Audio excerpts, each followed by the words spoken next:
Hello friends, welcome back to crazy sisters. അപ്പോൾ ഞാനിന്ന് വന്നേക്കുന്നത് ഒരു റെസിപ്പി വീഡിയോ ആയിട്ടാണ്. കുറേ ദിവസമായില്ലേ. അപ്പോൾ ഇന്നത്തെ റെസിപ്പി നമ്മുടെ വൈറലായ സാൻ സെബാസ്റ്റ്യൻ ചീസ് കേക്ക്. അപ്പോൾ ഞാൻ ഇന്ന് ഇവിടെ ഓവനൊന്നും യൂസ് ചെയ്യുന്നില്ല, നമ്മുടെ കുക്കർ സെറ്റപ്പിലാണ് ചെയ്തെടുക്കുന്നത്. നമുക്ക് ചീസ് കേക്കിന് മെയിനായിട്ട് വേണ്ടിയുള്ള ഇൻഗ്രീഡിയൻസ് ക്രീം ചീസാണ്.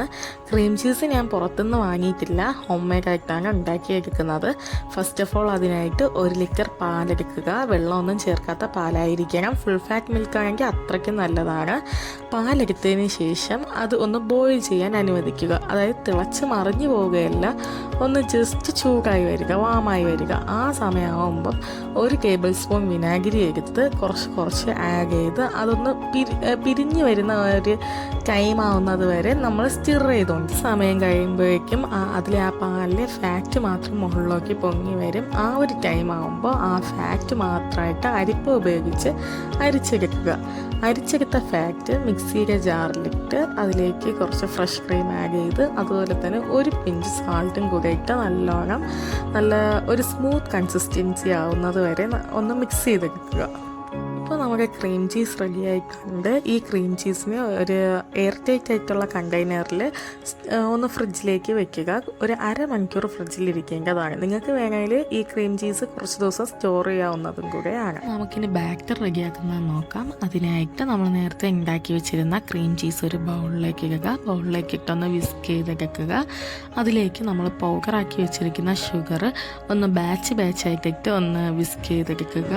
അത് നല്ലോണം മിക്സ് ആയതിനു ശേഷം 3 മുട്ട ആഡ് ചെയ്യുക. ഓരോന്നായിട്ട് വേണം 3 മുട്ട ആഡ് ചെയ്യാൻ. ഇനി ആ മിക്സ്ചറിലേക്ക് ഒരു 1.5 ടീസ്പൂൺ വാനില എസൻസ് ആഡ് ചെയ്ത് വെക്കുക.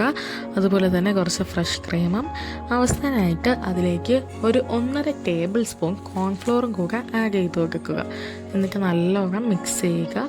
അപ്പോഴത്തേക്ക് നല്ല ഒരു ലൂസായിട്ടുള്ള ഒരു ബാറ്റർ നമുക്ക് കിട്ടും. ബേക്കിംഗ് ട്രേക്ക് ചുറ്റും നമ്മൾ ബട്ടർ പേപ്പർ വെച്ച് കൊടുക്കുക. അതിലേക്ക് നേരത്തെ ഉണ്ടാക്കി വെച്ചിരിക്കുന്ന ബാറ്റർ അരിപ്പ വഴി ഒഴിച്ച് കൊടുക്കുക. ഈ കേക്കിന് വേണ്ടി മിക്സ് ചെയ്യുന്നതിന് മുമ്പ് തന്നെ നമ്മുടെ കുക്കർ ഒന്ന് പ്രീഹീറ്റ് ചെയ്തെടുക്കുക. ഞാൻ നേരത്തെ പറഞ്ഞിരുന്നു, ഓവൻ നമ്മൾ യൂസ് ചെയ്യുന്നില്ല, പകരം കുക്കറാണ് യൂസ് ചെയ്യുന്നത്. അപ്പോൾ നമ്മളിവിടെ കുക്കറിലാണ് കേക്ക് ചെയ്തെടുക്കാൻ പോകുന്നത്. ശേഷം നമുക്കതിനെ നമ്മുടെ ബേക്കിംഗ് സെറ്റപ്പിലേക്ക് എടുത്ത് വയ്ക്കാം. ഈ കേക്കിൽ ഒരു 25 മിനിറ്റൊക്കെ ആവും റെഡിയായിട്ട് വരാനായിട്ട്. അങ്ങനെ ഒരു 25 മിനിറ്റിന് ശേഷം നമുക്ക് ഓപ്പൺ ചെയ്ത് നോക്കാം. ഈ കേക്കിൽ അങ്ങനെ ക്രസ്റ്റ് ഫോം ചെയ്യില്ല. നമുക്കങ്ങനെ ക്രസ്റ്റ് വേണമെന്നുണ്ടെങ്കിൽ കുറച്ച് പഞ്ചസാര ഇട്ട് ഒരു പഴയ സ്പൂണിട്ട് കാരമലൈസ് ചെയ്ത് കൊടുക്കുക. അപ്പോഴത്തേക്കും ടോപ്പിൽ ഒരു ചെറിയ ക്രസ്റ്റ് ഫോം ചെയ്യും.